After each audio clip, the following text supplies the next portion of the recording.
Ketemu lagi di Hot Room. Terlepas dari pro dan kontra, apakah ada landasan hukum untuk membatalkan sertifikat tanah milik penduduk di bantaran sungai? Pertanyaannya adalah kepada Pak Bayu. Apakah sudah sedemikian mendesak sehingga harus tahun ini rumah penduduk dibongkar?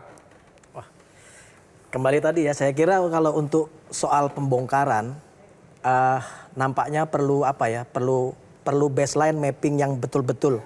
Ya. Di atas sempadan sungai tadi. Kita kan sekarang belum punya data dasar berapa tanah-tanah di sempadan sungai itu yang sudah bersertifikat, bangunannya berapa yang sudah ada IMB, siapa yang sudah punya hak atas tanah. Dan tadi Bang Hotman, saya termasuk orang yang jangan kita melupakan sejarah bahwa proses terbitnya sertifikat itu ada proses panjangnya. Benar. Dan ada pertimbangan-pertimbangan tadi di situ. Nah, saya minta misalnya mari kita cek berita acara BAP di Panitia A.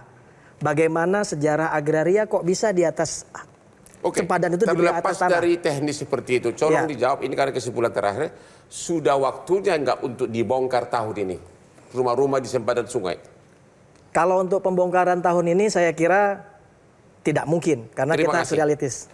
Pak DPR, Pak Rifki, bagaimana pandangan Bapak? Apakah sudah waktunya atau perlu kajian? Atau jangan gara-gara ambisi seorang gubernur agar terkenal? Saya yakin gubernur ini teman saya. Periode lalu saya bareng-bareng di DPR. Dia punya interest publik yang sangat kuat. Sepanjang itu untuk interest publik. Dan dia taat pada prosedur peraturan perundang-undangan, lakukan aja. Silahkan. Tapi dengan situasi sekarang, sudah waktunya nggak dilakukan? Itu pertanyaannya. Nggak ada masalah. Silahkan dia lakukan, tapi dia kan harus tahu konsekuensi satu kebijakan. Ya, salah satunya adalah dia harus mengeluarkan budget yang cukup besar. Harus siap uang ganti rugi. Betul. Dan kadangkala soal harkat kemanusiaan tidak selesai dengan uang. Benar. Dia juga harus siap untuk menghadapi berbagai macam tantangan dan hukum. Demo. Tapi seorang pejabat memang harus berani mengambil risiko dan sepanjang risikonya terukur, silakan. Pak Yayat, sudah waktunya nggak dengan segala kompleks begini, banjir di mana-mana, sudah waktunya nggak rumah penduduk sertifikatnya dibatalkan, diusir, anak beranak udah di situ? Saat sekarang sebaiknya ditunda dulu. Sampai kapan? Pertama begini, mereka yang jadi korban banjir itu memerlukan pemulihan. Artinya mereka sekarang mengalami trauma. Untuk memulihkan ekonomi sudah berat, mengalami kerugian. Pertanyaannya sekarang aja, angka kerugian itu total katanya hampir mencapai 3 triliun. Ada nggak kompensasi yang diberikan? Sementara tidak ada kompensasi, kalau mereka harus digusur, itu kan berarti sepertinya lepas tanggung jawab atas kesalahannya itu. Nah, yang kedua, saya fokus pada sertifikat tadi bukti. Kasus ini bukan hanya pada persoalan di bantaran sungai. Selama proses sertifikat itu diakui secara hukum dan tidak ada ganti rugi misalnya, kita menemukan jalan tol aja pernah ditutup oleh ahli waris yang merasa belum mendapatkan ganti rugi. Ini kan menunjukkan bahwa selama ada bukti hukum kepemilikan dan tidak ada penggantian, no way. Harus diselesaikan dulu. Dan itu pasti jangka panjang karena ternyata sudah banyak yang punya sertifikat di bantaran sungai. Dan proses pengadilan pun cukup panjang. Kalau selama ada gugatan, sulit dieksekusi. Pak Ahmad Nur, gimana? Anda di pihak rakyat atau di pihak siapa? Normalisasi sungai itu adalah satu pekerjaan panjang.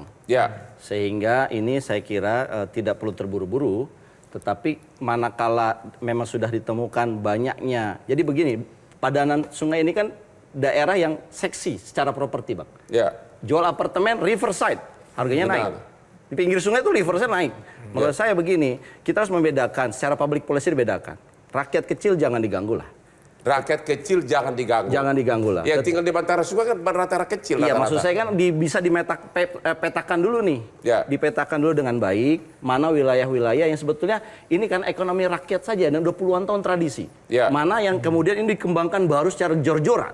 Dan ini belum 5 tahun terakhir, belum 20 tahun terakhir, kan bisa dipetakan. Kemudian masing-masing peta itu dicarikan solusinya.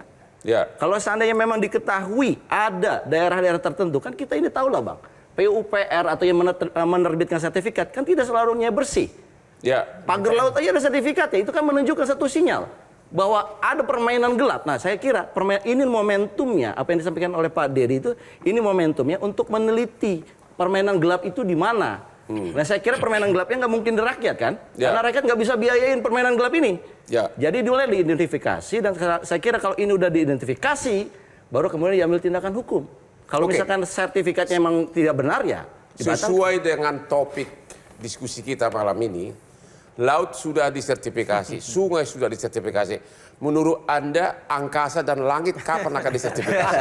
Kalau ada permainan gelap, saya yakin akan ada sertifikasinya. Permainan gelap itu yang harus kita bongkar, Bang.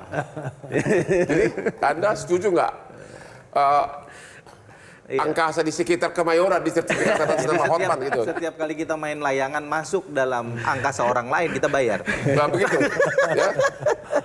Tapi ada aturan mengenai drone. Ya saya kira ada aturan drone itu. Angkasa itu juga ada wilayah-wilayahnya ya. Iya makanya. Ya itu kan diatur supaya tidak ada satu pengambilan informasi. Boleh nggak dibikin? Boleh nggak? Saya mau tanya Pak, dari segi tata kota. Boleh nggak dibikin fondasinya satu, tapi di apartemen di angkasa gitu loh. Kayak lainnya. Ya. Jadi sebetulnya kan menurut Undang-Undang Sumber Daya itu udara, bumi, bawah darat itu memang ada ruang yang bisa dikelola. Misalnya contoh kan pengaturan penerbangan. Dia tidak bisa disertifikasi tapi dikelola pengaturan ruang udara. Jadi sertifikasi kan pada hal yang melekat dalam hal ini. Dia melekat pakai tiang ke bawah. Itu rumah susun masuknya. Tiangnya satu tapi kokoh banget. Dia udah fondasinya kuat tapi di atas apartemennya di langit gitu. Di angkasa. Anda setuju? Agak berat itu Bang. Iya kan? Laut sudah disertifikasi, sungai disertifikasi. Kapan langit dan angkasa itu pertanyaannya? Bang, itu kekosongan hukum. Kekosongan hukum. Yang akan menjadi inspirasi bagi para pengguna properti masa depan. Jadi mungkin 5-10 tahun lagi kita akan tiba bahwa angkasa di atas di sekitar Monas sudah disertifikatkan.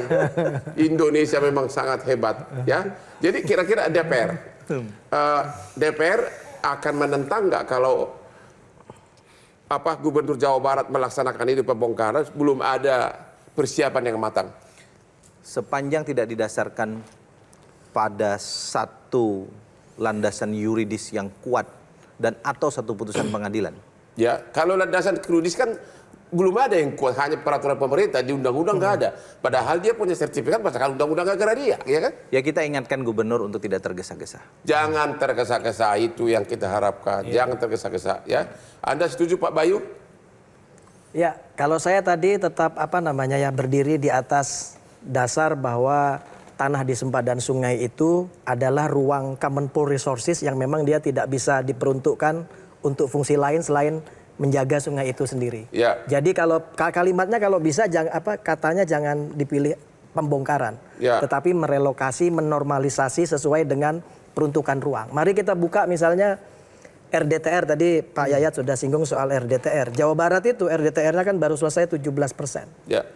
Artinya bagaimana kita bisa mendetailkan tata ruang? Tata ruang ini kan kiblat pembangunan kita. Kalau kita sudah komit dengan tata ruang seperti ini, jangan komat kami. Anda mengatakan seperti dari Pak DPR tadi, memang harus ada perencanaan yang matang.